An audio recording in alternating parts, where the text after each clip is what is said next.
കർത്താവ് വെളിപാട് പുസ്തകം 4:1 യോഹന്നാനോട് പറയുന്ന പോലെ അതാണ് എൻ്റെ മനസ്സിലേക്ക് വരുന്നത്. വെളിപാട് പുസ്തകം 4:1 യോഹന്നാനിൽ കൂടെ കർത്താവ് വളരെ ശക്തമായിട്ടുള്ള ചില കാര്യങ്ങളാണ് പറയുന്നത്. അതുകൊണ്ട് കർത്താവ് അവനോട് പറയുകയാണ്, നീ ഇവിടെ കയറി വരിക. കർത്താവ് അവിടെ സ്വർഗത്തിലാണ്, യോഹന്നാൻ താഴെ ഭൂമിയിൽ പത്മോസ് ദ്വീപിലാണ്. കർത്താവ് അവനോട് പറയുകയാണ്, നീ ഇവിടെ കയറി വരിക. ഈ സ്വർഗത്തിൻ്റെ ദൃഷ്ടികോണിലൂടെ ഞാൻ ചില കാര്യങ്ങൾ നിന്നെ കാണിക്കാം. വെളിപാട് പുസ്തകം 4:1 ഇവിടെ കയറി വരിക. ഞാൻ സ്വർഗത്തിൻ്റെ ദൃഷ്ടികോണിലൂടെ നിന്നെ ചില കാര്യങ്ങൾ കാണിക്കാം. അങ്ങനെയാണ് ഞാനും പ്രസംഗിക്കാനായിട്ട് ആഗ്രഹിക്കുന്നത്. എൻ്റെ സന്ദേശം ഇതാണ്, സഹോദരി സഹോദര, ഇവിടെ കയറി വരിക, ഇവിടെ കയറി വരിക. കർത്താവ് ആഗ്രഹിക്കുന്നത് നാം അവനോടൊപ്പം അവിടെ ആയിരിക്കാനാണ്. അതിനുശേഷം നമ്മൾ കാണുന്നതെല്ലാം ആ സ്വർഗീയ വീക്ഷണകോണിലൂടെയാണ്. അതുകൊണ്ടാണ് ഇവിടെ പറയുന്നത്, നാം ഈ ദൈവത്തിൻ്റെ വചനം നമ്മളെ വെല്ലുവിളിക്കുന്നത് നാം സത്യസന്ധമായിട്ട് കണ്ടാൽ നിങ്ങൾ വളരെയധികം ആഗ്രഹിക്കുകയും തുറന്ന ഹൃദയത്തോടെ പറയുകയും ചെയ്യും. ഇവിടെ കയറി വരിക എന്നുള്ള വെല്ലുവിളി ഞാൻ സന്തോഷത്തോടെ സ്വീകരിക്കുന്നു. ഞാൻ ആ സ്വർഗീയ വീക്ഷണകോണിലൂടെ കാര്യം കാണാൻ ആഗ്രഹിക്കുന്നു. ഞാൻ മറ്റൊരു കാര്യം കൂടെ നിങ്ങളോട് പറയാൻ ആഗ്രഹിക്കുന്നു. ദൈവവചനം 3 സ്വർഗങ്ങളുണ്ടെന്ന് പറയുന്നു. കാരണം പൗലോസ് 2 കോരിന്തി 12 അധ്യായത്തിൽ പറയുന്നു, താൻ 3-ാം സ്വർഗത്തോളം എടുക്കപ്പെട്ടുവെന്ന്. 2 കോരിന്തി 12 അധ്യായം 2-ാം വാക്യം. അവൻ പറയുന്നു, അവൻ 3-ാം സ്വർഗത്തോളം എടുക്കപ്പെട്ടുവെന്ന്. അതുകൊണ്ട് 3 സ്വർഗങ്ങളുണ്ട്. 4-ാം വാക്യത്തിൽ അവൻ അതിനെ പർദീസ എന്ന് പറയുന്നു. നമുക്കറിയാം, ഈ പർദീസയിലാണ് ക്രൂശിൽ മരിച്ച ആ കള്ളൻ പോയത്. യേശു ഇന്ന് വിശുദ്ധന്മാരുമായിട്ട് ആ പർദീസയിലാണ്. ഇന്ന് അതിനെയാണ് നാം 3-ാം സ്വർഗം എന്ന് വിളിക്കുന്നത്. യേശുവിൻ്റെ ഉയർപ്പിന് മുമ്പ് അത് ഭൂമിയുടെ ഹൃദയഭാഗത്തായിരുന്നു. ഇന്നത് 3-ാം സ്വർഗത്തിലാണ്. കർത്താവ് അതെല്ലാം 3-ാം സ്വർഗത്തിലേക്ക് കൊണ്ടുപോയി. എല്ലാ വിശുദ്ധന്മാരും അവിടെയാണ്. അതുകൊണ്ട് 1-ാം സ്വർഗം എന്ന് പറയുന്നത് നാം നമ്മുടെ ചുറ്റും കാണുന്നതാണ്. ഈ പ്രപഞ്ചം നമ്മുടെ സോളാർ സിസ്റ്റം മാത്രമല്ല, ഈ സോളാർ സിസ്റ്റത്തിന് വെളിയിലുള്ളതെല്ലാം, മിൽക്കി വേയും എല്ലാ നക്ഷത്രങ്ങളും, ഒത്തിരി നക്ഷത്രങ്ങളും മറ്റെന്തൊക്കെയാണ് പറയുന്നത്, ഈ പ്രപഞ്ചത്തിൽ കാണുന്ന എല്ലാ കാര്യങ്ങളും, അതാണ് 1-ാം സ്വർഗം. അതിനപ്പുറത്ത് ആ 2-ാം സ്വർഗത്തിനും അപ്പുറത്ത് ദൈവം ഇരിക്കുന്ന, ദൈവത്തിൻ്റെ സിംഹാസനം ഇരിക്കുന്ന സ്വർഗം. ഈ 1-ാം സ്വർഗത്തിനും 3-ാം സ്വർഗത്തിനും ഇടയിൽ എവിടെയോ ആണ് 2-ാം സ്വർഗം. പിശാചും അവൻ്റെ ദൂതന്മാരും അവിടെയാണ്, അവൻ്റെ ഭൂതങ്ങൾ.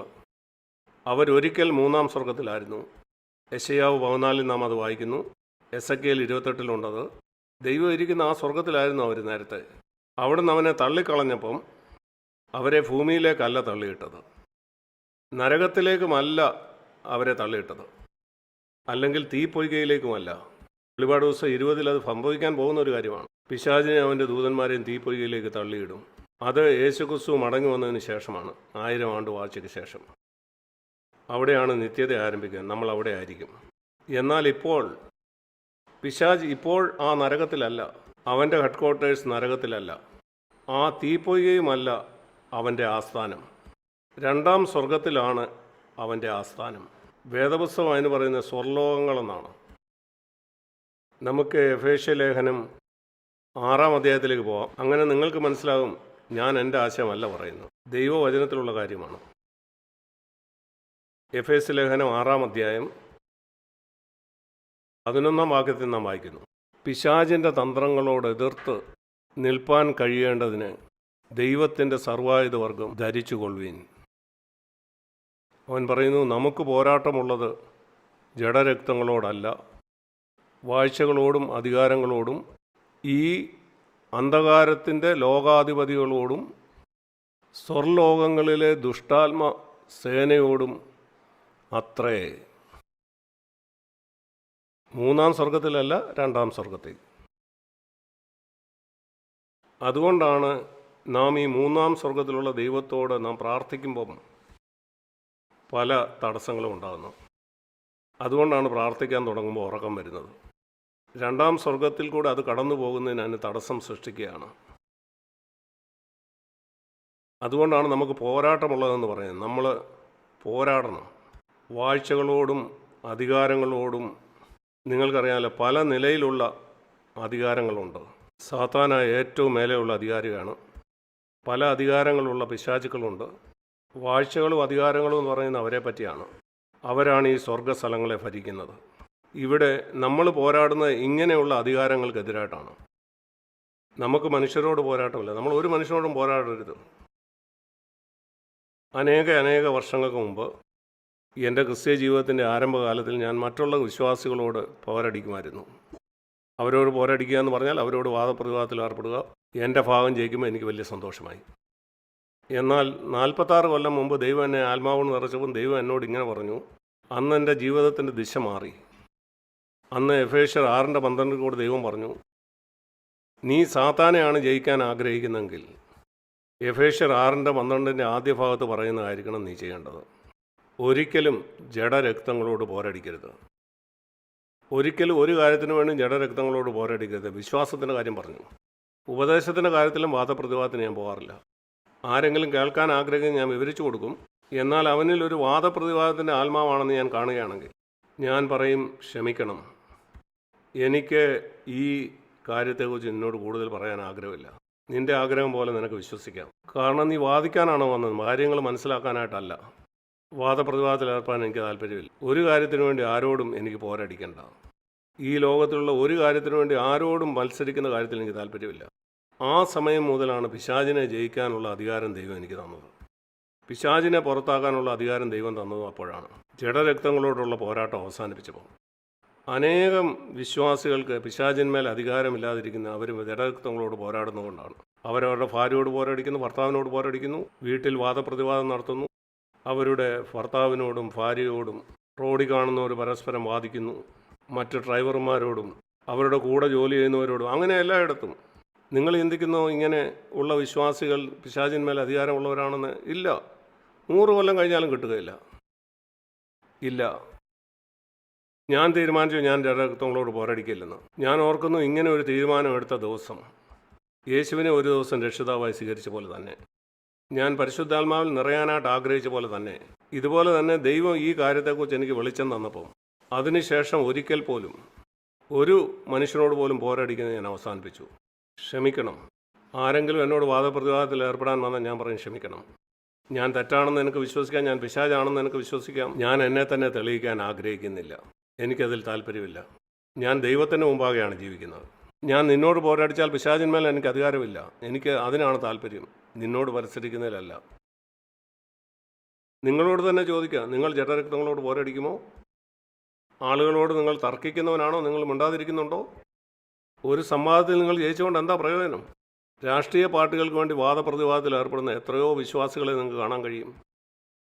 എത്ര ഉത്സാഹത്തോടെയാണ് അവർ ചില രാഷ്ട്രീയ പാർട്ടിക്ക് വേണ്ടി വാദിക്കുന്നത്, അല്ലെങ്കിൽ ഒരു രാഷ്ട്രീയ നേതാവിന് വേണ്ടി. എത്ര ലജ്ജാകരമാണ്. അതിനുശേഷം അവർ ക്രിസ്ത്യാനിയാണെന്നാണ് പറയുന്നത്. ഒരത്ഭുതവുമില്ല അവർക്ക് പിശാചിന്മേൽ അധികാരമില്ലാത്തത്. നീതിയില്ലാത്ത കാര്യങ്ങൾ അവർ ചെയ്യുന്നതിൽ ഒരത്ഭുതവുമില്ല. കാരണം അവർ പിശാചിൻ്റെ സ്വാധീനത്തിലാണ്. എന്നോ അവർ കർത്താവിനെ സ്വീകരിച്ചുകൊണ്ട് അവർ ആത്മീയരാണെന്ന് അവർ ചിന്തിക്കുന്നു. അവർ ക്രിസ്ത്യാനികളല്ല. അവർ ഭൂമിയുടെ ഉപ്പോ ലോകത്തിൻ്റെ വെളിച്ചമോ അല്ല. ഭൂമിയിലുള്ളവരെ പോലെ അവർ വഷളായി. ഭൂമിയിലുള്ള കാര്യങ്ങൾക്കായിട്ട് പോരടിക്കുന്നവർ, ജഡരക്തങ്ങളോട് പോരടിക്കുന്നവർ. ഇവിടെ ഈ സ്വർഗ്ഗസ്ഥലങ്ങളിലുള്ള ദുഷ്ടാത്മ സൈന്യം, നിങ്ങളിത് ശ്രദ്ധിക്കൂ.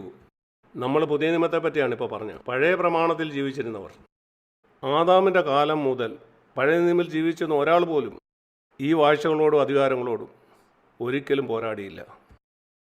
ആദാം മുതൽ യേശു വരുന്നത് വരെ പഴയ നിയമകാലം മുഴുവൻ പിശാചുമായിട്ട് ഒരിക്കലും പോരാടിയിട്ടില്ല, അല്ലെങ്കിൽ അവൻ്റെ ദൂതന്മാരോട്. ഉൽപ്പത്തി 3 പിശാച് വരുന്നത് നമ്മൾ കാണുന്നുണ്ട്. ആരും അവനോട് പോരടിക്കുന്നില്ല. അവൻ ആദാമിനെ അവയെ വഞ്ചിച്ചിട്ട് പോയി. അതിനുശേഷം യോബിൻ്റെ പുസ്തകത്തിൽ നാം എന്നെ കാണുന്നു. യോബ് പിശാചിനോട് പോരാടിയില്ല. അവൻ പിശാചിനെ നേരിട്ടില്ല. പിശാച് സ്വർഗ്ഗസ്ഥലങ്ങളിലായിരുന്നു. ആ സ്വർഗ്ഗസ്ഥലങ്ങളിൽ നിന്ന് യോബിൻ്റെ മക്കൾക്കും അവൻ്റെ വസ്തുവകൾക്കും പ്രശ്നമുണ്ടാക്കി. അവൻ്റെ ഭാര്യയിൽ കൂടി അവനെതിരെ പ്രവർത്തിച്ചു. യോബിൻ്റെ സുഹൃത്തുക്കളെന്ന് പറഞ്ഞവരിൽ കൂടി യോബിനെ അവൻ ബുദ്ധിമുട്ടിച്ചുകൊണ്ടിരുന്നു. ശരിയാണ്, അതാണ് പിശാച് ചെയ്തുകൊണ്ടിരുന്നത്. യോബ് നേരിട്ട് പിശാചിനോട് പോരാടിയില്ല. പഴയ നിയമത്തിൽ ജീവിച്ചിരുന്ന ആരും ഒരിക്കലും പിശാചിനോട് നേരിട്ട് പോരാടിയില്ല. പഴയ നിയമത്തിൽ നാം അങ്ങനെ വായിക്കുന്നില്ല. നേരിട്ടല്ലാതെ ദാവീദിനെ പിശാച് പാപം ചെയ്യാനായിട്ട് പ്രേരിപ്പിക്കുന്നുണ്ട്. സക്കറിയ പുസ്തകത്തിൽ സക്കറിയാവിനെ കുറ്റപ്പെടുത്തിക്കൊണ്ട് പിശാച് വരുന്നതായിട്ട് നമ്മൾ കാണുന്നുണ്ട്. മറ്റൊരിടത്തും നമ്മൾ പിശാചിനെക്കുറിച്ച് വായിക്കുന്നില്ല. ദാനിയേലിൻ്റെ പുസ്തകത്തിൽ സ്വർഗീയ സ്ഥലങ്ങളിലുള്ള പോരാട്ടത്തെക്കുറിച്ച് ദാനിയേൽ പുസ്തകത്തിൽ വായിക്കുന്നുണ്ട്, സ്വർഗ്ഗസ്ഥലങ്ങളിലുള്ള മറ്റ് പോരാട്ടങ്ങളെക്കുറിച്ച്. എന്നാൽ ദാനിയേൽ നേരിട്ട് അതിനോട് പോരാടിയില്ല. സാത്താനോട് പഴയ നിയമത്തിലുള്ള ഒരാൾ പോലും ഒരിക്കലും പോരാടിയതായിട്ട് നമ്മൾ കാണുന്നില്ല. ദൈവം അതിന് അനുവദിച്ചിരുന്നില്ല. കാരണം ദൈവം നമുക്ക് കഴിയുന്നതിന് മീതെ പരീക്ഷ സഹിക്കാൻ അനുവദിക്കുന്നില്ല. പഴയ നിയമത്തിൽ അവർ പിശാചിനോട് പോരാടുക എന്നുള്ളത് അവരുടെ ശക്തിക്കപ്പുറത്തുള്ളൊരു കാര്യമായിരുന്നു. അവരെ തകർത്ത് കളയാൻ പിശാചിന് കഴിയുമായിരുന്നു. എന്നാൽ പിശാച് ഒരിക്കൽ കാൽവറിയിൽ തോൽപ്പിക്കപ്പെട്ട് കഴിഞ്ഞപ്പോൾ അതുകൊണ്ട് നമുക്കിപ്പം പിശാചിനോട് പോരാടാൻ കഴിയും. അതുകൊണ്ട് ആദ്യമായിട്ട് പിശാചിനോട് മുഖാമുഖം നേരിട്ട ആദ്യത്തെ ആൾ യേശു ക്രിസ്തു ആയിരുന്നു. അവൻ്റെ ജീവിതകാലത്തുണ്ടായ എല്ലാ പരീക്ഷകളിലും അവൻ എല്ലായ്പ്പോഴും പിശാചിനെ നേരിടുമായിരുന്നു. അങ്ങനെ അവസാനമായിട്ട് അവനെ കാൽവറിയിൽ തോൽപ്പിച്ചു. നമ്മൾ വായിക്കുന്നു എബ്രായർ 2:15, മരണത്തിൻ്റെ അധികാരിയായിരുന്ന പിശാചിനെ തൻ്റെ മരണത്താൽ നീക്കി ആ അധികാരം അവനിൽ നിന്ന് മാറ്റി. നാം കൊലോസ്യ ലേഖനം 2:14-15 വായിക്കുന്നു, ആ വാഴ്ചകളെയും അധികാരങ്ങളെയും അവൻ ആയുധവർഗം വെപ്പിച്ചു, ക്രൂശിൽ അവയുടെ മേൽ ജയോത്സവം കൊണ്ടാടി. ഒരിക്കൽ അവൻ തോൽപ്പിക്കപ്പെട്ടു കഴിഞ്ഞപ്പോൾ ഇപ്പോൾ അവൻ്റെ മക്കളെ അവനെ എതിരിടാനായിട്ട് അവൻ അനുവദിച്ചിരിക്കുകയാണ്.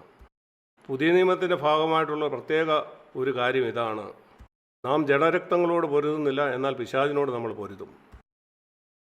കാരണം അവൻ തോൽപ്പിക്കപ്പെട്ടവനാണ്. പഴയ നിയമത്തിലെ വിശുദ്ധന്മാർക്ക് ഇല്ലാതെ ഇരുന്ന സവിശേഷ അധികാരം ദൈവം നമുക്കിന്ന് തന്നിട്ടുണ്ട്. യോഹന്നാൻ സ്നാപകനാണ് പഴയ നിയമത്തിൽ ജീവിച്ച ഏറ്റവും ഭക്തനായ മനുഷ്യൻ. എന്നാൽ അവന് പോലും പിശാചിനെ നേരിടാൻ കഴിയുന്നില്ല. അന്ന് പിശാച് തോൽപ്പിക്കപ്പെട്ടിരുന്നില്ല. പിശാചിനെ നേരിട്ടെതിർക്കുകയും ജയിക്കുകയും ചെയ്ത ആദ്യത്തെ മനുഷ്യൻ യേശു ക്രിസ്തുവായിരുന്നു. എന്നാൽ ഇപ്പം പിശാച് കാൽവറിയിൽ തോൽപ്പിക്കപ്പെട്ടതുകൊണ്ട് അപ്പോസ്തല പ്രവൃത്തി വായിക്കുന്ന പോലെ പൗലോസ് അനേക ഭൂതങ്ങളെ പുറത്താക്കി. എഫേസ്യ ലേഖനത്തിൽ അവൻ എഴുതിയതുപോലെ അവൻ പിശാചിനെ നേരിടുകയും അവനെ ജയിക്കുകയും ചെയ്തു.